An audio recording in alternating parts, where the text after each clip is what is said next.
Welcome to Gospel Tangents. I'm your host, Rick Bennett. Please consider donating or purchasing a transcript by going to our website, gospeltangents.com/shop. You'll help support other documentaries and podcasts such as this. Last summer, BYU made a big public push to get into the Big 12 Conference. If they're able to do so, it will mean a lot more money to the university and a lot more prestige for their athletic programs. Not everyone is excited about BYU joining the Big 12, however. Iowa State University students protested BYU's entrance into the Big 12, concerned that BYU's policy on gay athletes would cause problems with their own gay athletes. Also, it's not the first time BYU has been the subject of protests. Back in the 60s, the University of Wyoming had 14 players who protested playing BYU. It was a pretty ugly incident back in the day. There are also some other protests. Stanford University isn't exactly spotless when it comes to regard with race relations either. We'll also talk about some other professional sports teams, the Washington Redskins, the Cleveland Indians, the Atlanta Braves. Are those racist mascots, and what does Dr. Darron Smith of the University of Memphis think about those? Let's listen in on our conversation. So let's turn to another kind of recent topic here. So BYU has been trying to, they're right now independent in football, West Coast Conference, trying to get into the Big 12 Conference specifically, which on the one hand seems like a little bit of a good fit. You've got Baylor, Texas Christian, there's a few schools there in the... play on Sunday. Yeah, so that's a big issue. Although it seems like from the news reports that I've been getting, it sounds like the University of Texas has this big deal with ESPN, and BYU has a big deal with ESPN, and it sounded like the Big 12 thought that the combination of the Longhorn Network and BYU TV could have been a media match made in heaven. However, it seems like what scuttled the deal was the issue about gay athletes. And so I know that Iowa State, who's in the Big 12, and a few other schools had some students protest against adding BYU, and that's really what scuttled the deal, because the Big 12 also, the combination of that, and ESPN and Fox objected because it would have hurt them financially. Objected to BYU joining the Big 12 because there was an issue in the contract that said if the Big 12 expanded, then ESPN and Fox had to outlay a whole lot more money, and they were already paying BYU with their own contract, so they would have essentially been paying BYU twice. And so, but it seems like the real issue, I think it's the combination of ESPN and Fox didn't want that to happen, at least until BYU's contract is over. And there's a question of whether the Big 12 is even going to survive past the next 8 years or something. But it seems like those protests at Iowa State and I believe it was Missouri had a big impact and basically scuttled that deal. So my question to you is, what do you think about this issue? I mean, I don't expect the church to change their position on gays, but there's a lot of gay athletes at these other Big 12 schools. You've also got the rape issue at Baylor, which was another black eye. But anyway, so can you comment on that situation? What do you think about BYU in the Big 12? I think would up their athletic competition immensely to be able to play better teams for sure. BYU can compete. That's just I don't want to mince words. They can compete.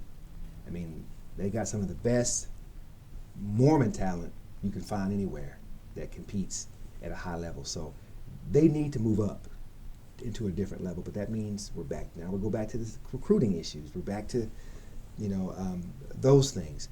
But then also Pandora's box with gay athletes. I don't know. That's a very interesting. I didn't know that. I haven't been following that, but that's interesting to me. I want to go back and look at that. I want to find out what's going on. But there's something there, and there's a story in there. It reminds me a lot of the stuff I was writing about with black athletes. I don't know. Will BYU? I don't think BYU will.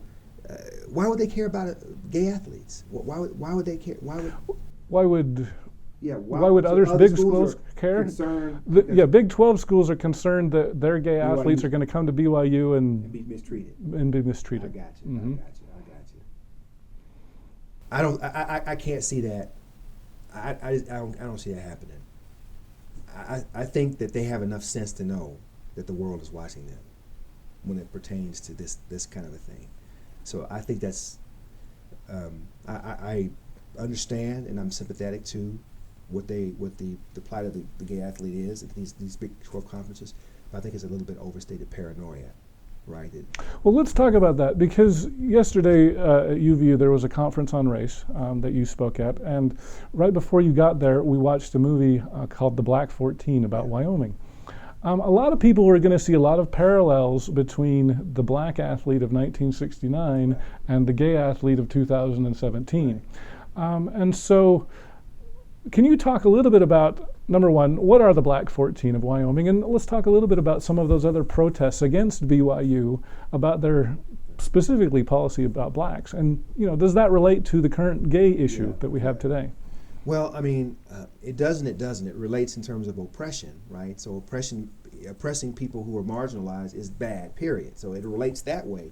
But in terms of, the history of marginalization from 400 years of, working in the fields to being denied opportunities and jobs and this and that and the other and being terrorized by the Klan, no, gay athletes don't have that. They don't have that same history. They just don't have it. Because I don't know if you're gay.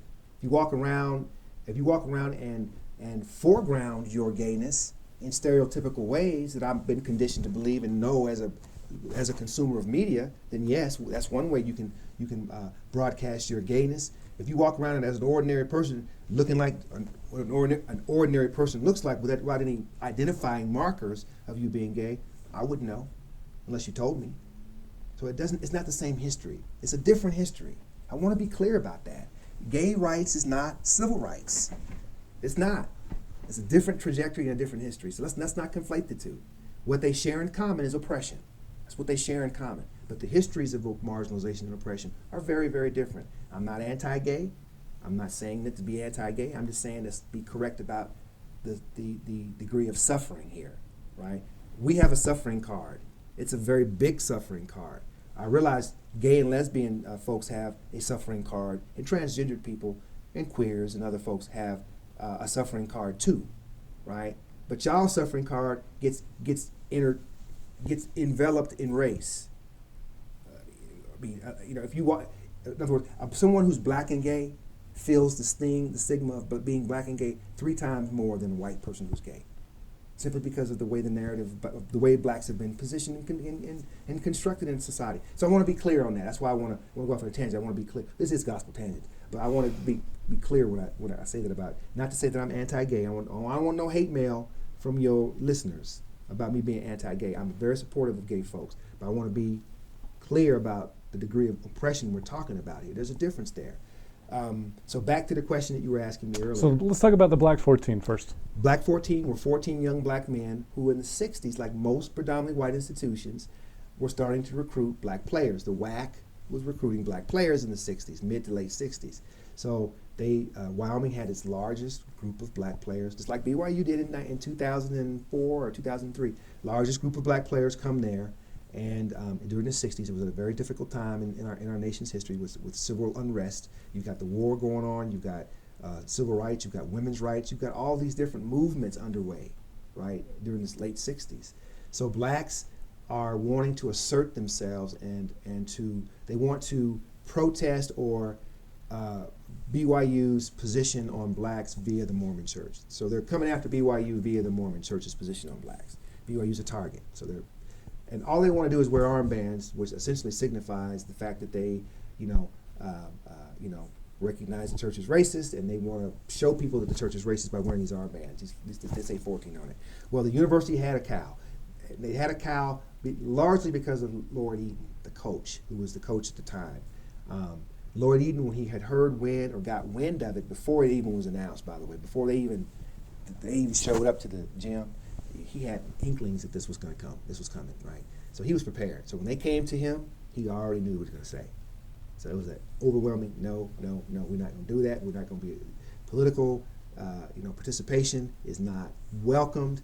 And you also see this very same image of we're back to politics and sports, right? When politics and sports conflate, this is a great example of it right here, and how how professional sports and college sports, at least early on, have been pushing athletes or pushing these issues from entering into the competitive playing arena, football or the gridiron, or basketball or like football.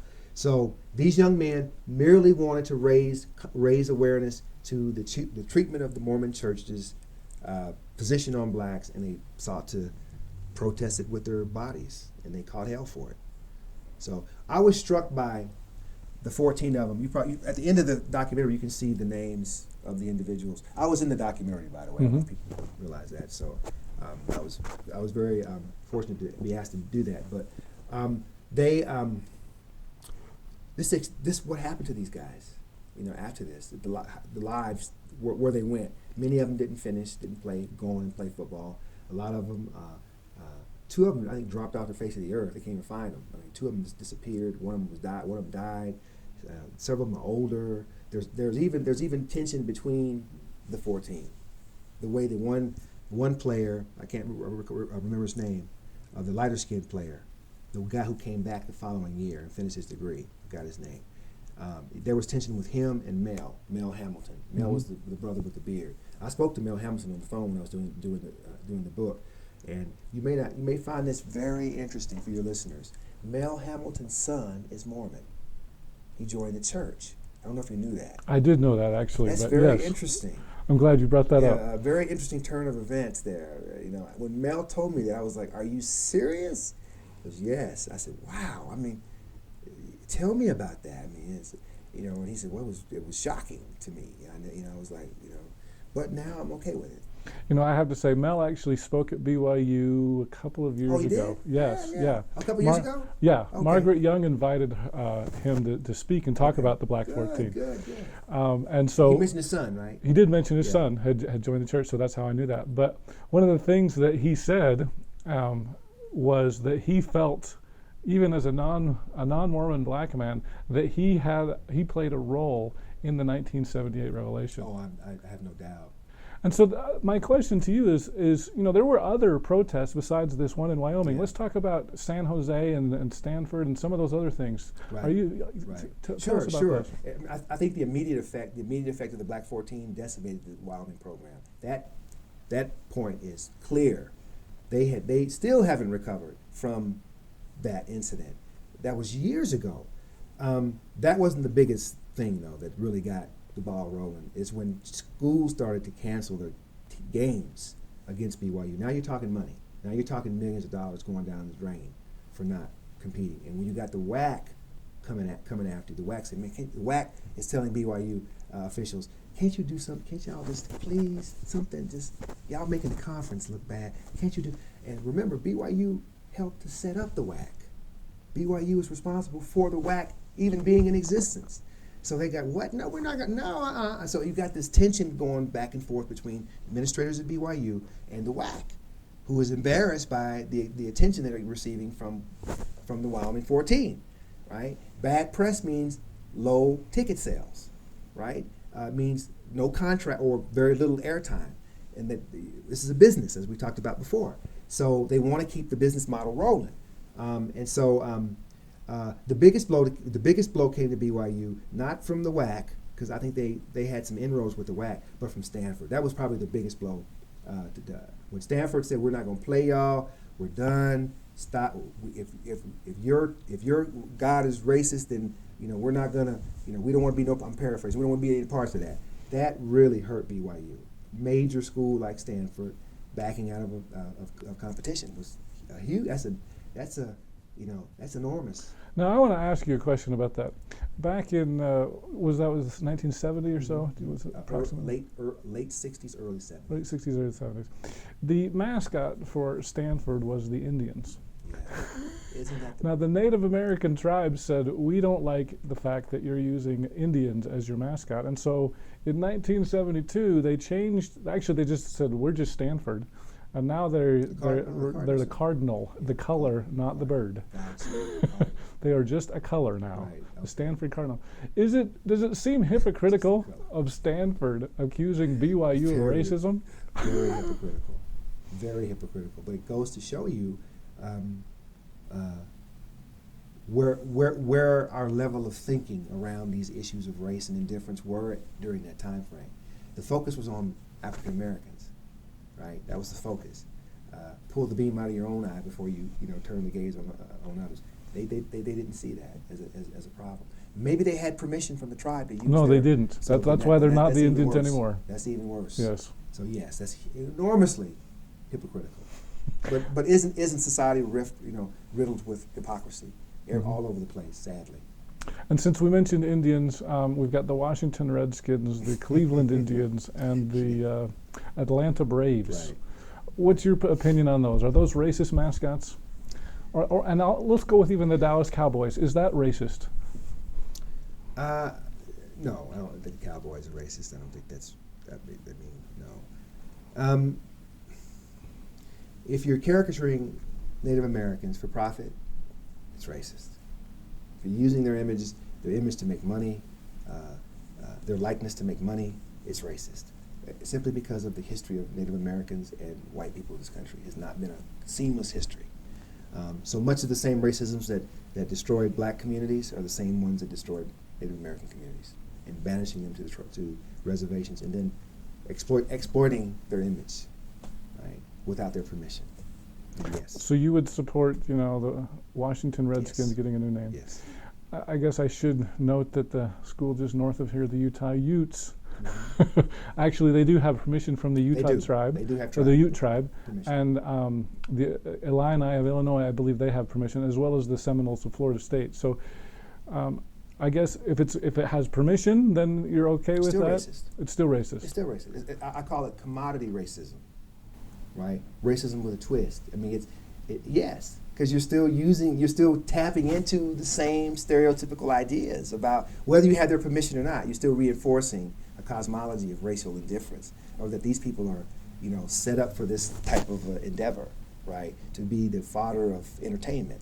So, yeah. I hope you enjoyed our conversation. In our next and last conversation with Dr. Darron Smith, we'll discuss the concept of, quote, nice racism.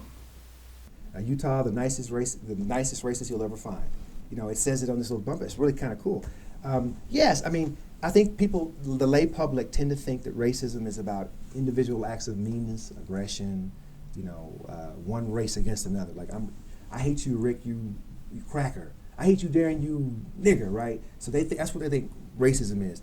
That's very small, that's interpersonal racism. And that's where it stops for most people. They don't go beyond that. We're talking about institutionalized racism. We're talking about practices, patterns, behaviors, beliefs that get imbued into an institutional standard or norm. And click here to subscribe, click here for a transcript, and over here you'll see some other videos that we've done here on YouTube. We hope you'll use this as a valuable resource to learn more about Mormon history.